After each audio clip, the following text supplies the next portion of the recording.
The rest of the second tale. Connor whirled around. The parson? Yes, said the monster. I flung his roof into the dell below and knocked down every wall of his house with my fists. The parson's house was still before them, and Connor saw the yew tree next to it awaken into the monster and set ferociously on the parsonage.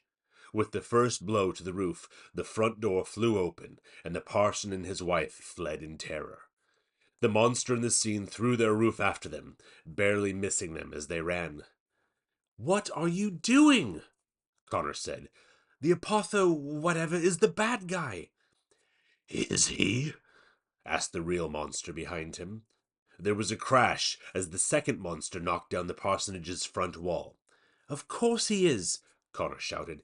He refused to help heal the parson's daughters, and they died. The parson refused to believe the apothecary could help, said the monster. When times were easy, the parson nearly destroyed the apothecary, but when the going grew tough, he was willing to throw aside his every belief if it would save his daughters. So? Connor said. So would anyone. So would everyone. What did you expect him to do? I expected him to give the apothecary the yew tree when the apothecary first asked. This stopped Connor. There were further crashes from the parsonage as another wall fell.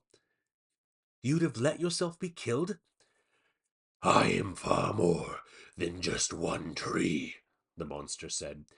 But yes, I would have let the yew tree be chopped down. It would have saved the parson's daughters, and many, many others besides.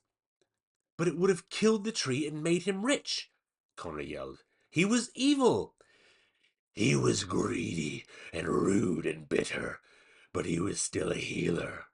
The parson, though, what was he? He was nothing. Belief is half of all healing. Belief in the cure. Belief in the future that awaits. And here was a man who lived on belief, but who sacrificed it at the first challenge, right when he needed it most. He believed selfishly and fearfully, and it took the lives of his daughters. Connor grew angrier. You said this was a story without tricks. I said this was the story of a man punished for his selfishness, and so it is. Seething, Connor looked again at the second monster destroying the parsonage. A giant monstrous leg knocked over a staircase with one kick. A giant monstrous arm swung back and demolished the walls to the parson's bedrooms. Tell me, Connor O'Malley, the monster behind him asked, would you like to join in? Join in? Connor said, surprised. It is most satisfying, I assure you. The monster stepped forward, joining its second self, and put a giant foot through the settee, not unlike Connor's grandma's. The monster looked back at Connor, waiting. What shall I destroy next? It asked, stepping over to the second monster, and in a terrible blurring of the eyes they merged together, making a single monster who was even bigger. I await your command, boy, it said. Connor could feel his breathing growing heavy again. His heart was racing, and that feverish feeling had come over him once more. He waited a long moment. Then he said, knock over the fireplace. The monster's fist immediately lashed out and struck the stone hearth from its foundations, the brick chimney tumbling down on top of it in a loud clatter. Connor's breath got heavier still, like he was the one doing the destroying. Throw away their beds, he said.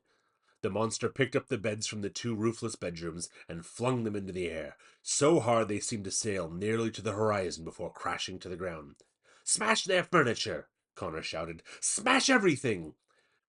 The monster stomped around the interior of the house, crushing every piece of furniture it could find, with satisfying crashes and crunches. Tear the whole thing down! Connor roared, and the monster roared in return and pounded at the remaining walls, knocking them to the ground. Connor rushed in to help, picking up a fallen branch and smashing through the windows that hadn't already been broken. He was yelling as he did it, so loud he couldn't hear himself think, disappearing into the frenzy of destruction, just mindlessly smashing and smashing and smashing. The monster was right. It was very satisfying. Connor screamed until he was hoarse, smashed until his arms were sore, roared until he was nearly falling down with exhaustion. When he finally stopped, he found the monster watching him quietly from outside the wreckage. Connor panted and leaned on the branch to keep himself balanced. "Now that," said the monster, "is how destruction is properly done."